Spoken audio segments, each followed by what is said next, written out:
എന്നെ നിനക്ക് മനസ്സിലായില്ലേ? പിന്നെ മനസ്സിലാവാതെ? നീ ദീപയല്ലേ? നീ ഇക്കാലത്ത് ജീവിക്കുന്ന പെണ്ണല്ലേ? അവളുടെ ഒരു പ്രേമം, ബാല്യകാല സഖി, ഇണപ്രാവുകൾ, കൗമാരക്കാലത്ത് മുട്ടിട്ട പ്രണയം. എടി, ഇതൊക്കെ ഒരു 50-100 കൊല്ലം മുമ്പേ ആയിരുന്നു. ഇത് വളച്ചിട്ട് കിട്ടിയില്ലെങ്കിൽ കുടിച്ചിട്ട് പോണം. അവനാരടി? മൊയ്തീനോ? നീ ആരാ? കാഞ്ചനമാലയോ? നിന്നെ വഞ്ചിച്ചിട്ട് പോയവൻ പോട്ടടി. അവനിട്ട് വല്ല പണിയും കൊടുക്കാൻ നിന്റെ വല്ല തെളിവും മൊബൈലിലുണ്ടെങ്കിൽ പറയേ, നമുക്ക് കൊടുക്കാം. അവനിട്ട് എന്ത് വേണമെങ്കിലും ചെയ്യും. അവൻ ഇനി പുറത്തിറങ്ങി നടക്കരുത്. അത്തരൊരു പണി കൊടുക്കണം. ആ ചതിയനോർത്ത് നീ ഇങ്ങനെ ഇരുന്ന് നിന്റെ ജീവിതം ഇങ്ങനെ നശിപ്പിക്കരുത്. അവന്റെ ഒരു പ്രേമം, അവന്റെ ആരോഗ്യം തകർത്താലേ അവന് മതിയാവും. അവൻ പോയി പണി നോക്കട്ടെടി. 1 പോയാ 9 എണ്ണം വരും. അതാണ് ഇന്നത്തെ പ്രേമം. നീ വെറും മണ്ടിയായി പോയല്ലോടി. നീ എഴുന്നേറ്റ് കുളിച്ചിട്ട് നല്ല വേഷമൊക്കെ ധരിച്ച് ഒരു ബൈക്ക് എടുത്ത് ചെക്ക് നടക്ക്. നിനക്ക് അവനില്ലെങ്കിൽ വേറെ 100 എണ്ണത്തിന് കിട്ടും. ഏതെങ്കിലും കാശുള്ള വീട്ടിലെ ഒരു പോഴൻ ചെക്കനെ കെട്ടണം. എന്നിട്ട് ഇവനോടുള്ള വൈരാഗ്യം അവനോട് തീർക്കണം. എന്താ നിങ്ങളെല്ലാരും മിണ്ടാ നിൽക്കുന്നേ? ഇറങ്ങി പുറത്ത്. ചട്ടിയും കലവും പാട്ടയൊക്കെ പെറുക്കി ഇറങ്ങിക്കോണം. പകരൊരു വീട് കിട്ടാതെ ഞങ്ങൾ എങ്ങോട്ട് ഇറങ്ങാൻ? നിങ്ങൾക്കാണോ വീട് കിട്ടാൻ പ്രയാസം? നാട് നിറയെ കൊട്ടാരങ്ങളും മലനാട് നിറയെ തോട്ടങ്ങളുള്ള വലിയ കൊട്ടാരത്തിലെ തമ്പുരാട്ടിയല്ലേ മോൻ കെട്ടിയിരിക്കുന്നേ?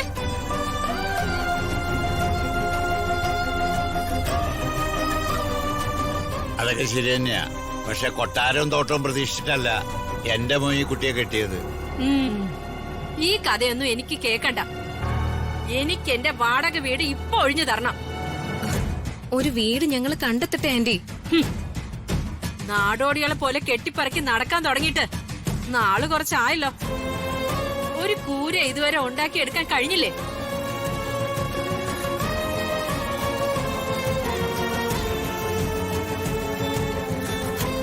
അതെ, പള്ളിയിന്നും പഞ്ചായത്തിൽ നിന്നൊക്കെ തെണ്ടികൾക്ക് വീട് വെച്ച് കൊടുക്കുന്നുണ്ട്. ഒരപേക്ഷ കൊടുക്ക്.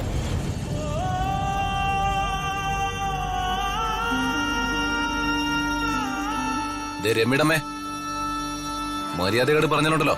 എന്താടാ കാര്യം പറഞ്ഞപ്പോ നിന്റെ രക്തം ചൂടായോ? വീടില്ലെങ്കിലേ ഒരു കുടിലുണ്ടാക്കാൻ പിരിവെടുക്കടാ.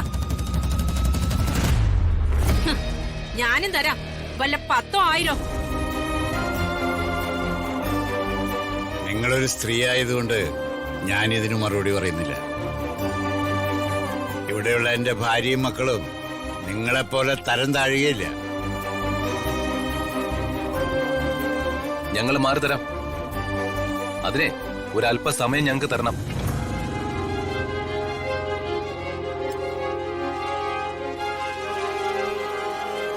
അരമണിക്കൂർ സമയം ഇനി തരത്തില്ല.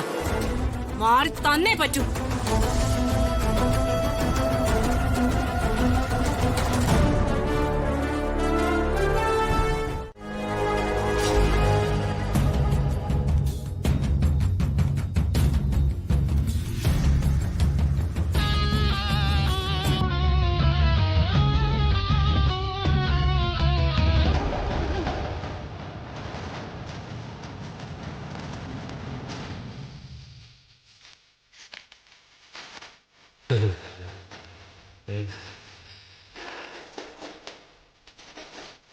ഇതിൽ വർമ്മ സാറിന്റെ ഒപ്പില്ലെന്ന് ഒരു കോടതിയും പറയില്ല. ഒരു എക്സ്പെർട്ടിനെ കൊണ്ട് ഞാൻ സൈൻ ചെയ്ത് വെച്ചിരിക്കുന്നതാ.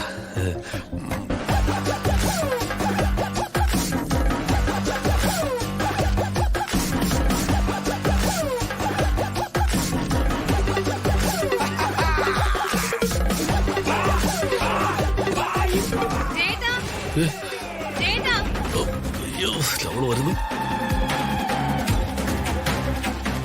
ചേട്ടൻ രാജുവിന്റെ മുറിയിൽ എന്ത് ചെയ്യോ?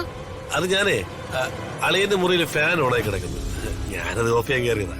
അല്ല, കറണ്ട് ബില്ല് എത്ര കൂടുന്നേ? അതിന് കറണ്ട് ചാർജ് കൊടുക്കുന്നത് ചേട്ടനല്ലല്ലോ. അല്ല അതല്ല. ഷർട്ടിനകത്തെന്താ? ഒന്നുമില്ല, ഞാൻ കൈയിട്ടതാ. ഒരു വണ്ട് എടുത്ത് കളഞ്ഞു. ഇവിടെ കാണണം. എന്തെങ്കിലും കള്ളത്തരം ഉണ്ടോ?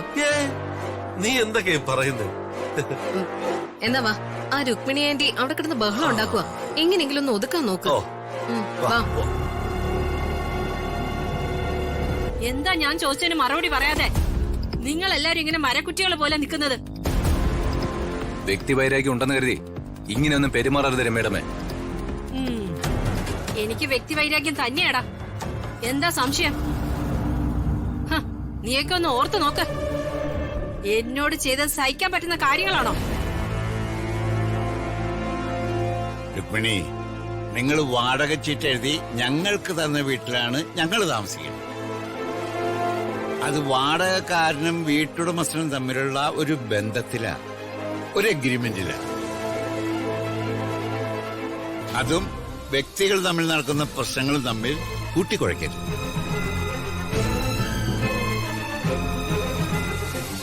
നിങ്ങളും മകളും കൂടി അതിബുദ്ധി കാണിച്ച് എന്റെ മകന്റെ പെടലേക്ക് വലിഞ്ഞു കയറാമെന്ന് കരുതി. അവന് താല്പര്യമുള്ള പെണ്ണിനെയാ അവന് കല്യാണം കഴിക്കാൻ പറ്റൂ. അവനത് ചെയ്തു. കണ്ടില്ലേ, ഇങ്ങേരിപ്പോഴും മര്യാദയോട് തന്നെയാ പറയുന്നത്. കുറ്റക്കാരൻ ഞങ്ങളാണത്രേ.